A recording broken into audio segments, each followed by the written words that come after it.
We have explosive new information surrounding the death of Jeffrey Epstein. Remember, our friend, renowned forensic pathologist, Dr. Michael Baden. He was hired by Epstein's family to attend the autopsy. He is officially disputing the medical examiner's findings, suggesting Epstein did not commit a suicide. Dr. Baden says Epstein's injuries are actually more consistent with strangulation.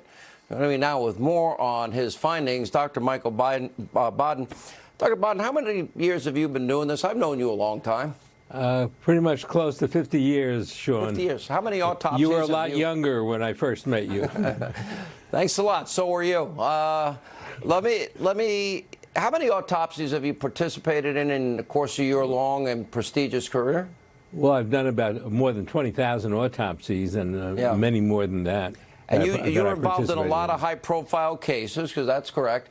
What did you see in this case? Because what you're describing is chilling.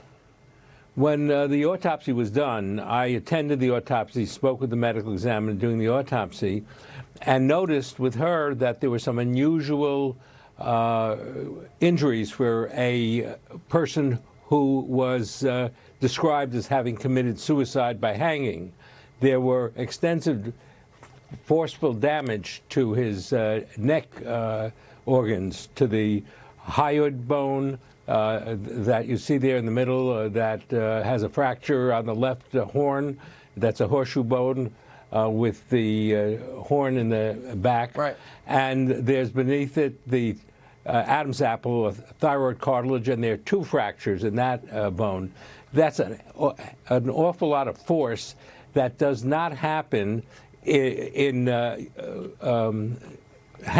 suicidal hanging cases, but can happen with forceful compression of the neck in manual strangulation or ligature strangulation, which is what looks like the autopsy showed looked like happened here because of the deep mark that the ligature had. That was forcefully pulled together. It wasn't just from hanging.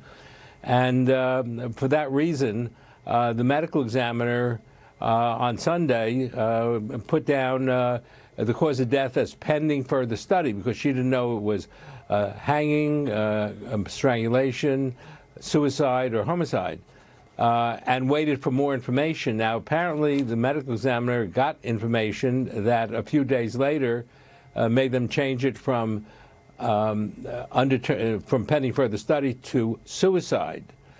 But the family's been trying to find out what that information is because most of the information that came through, like the breaches in security, where he was left alone for 3 hours, where he was open prey to anyone who wanted to come into his cell, have to be explained and should be investigated.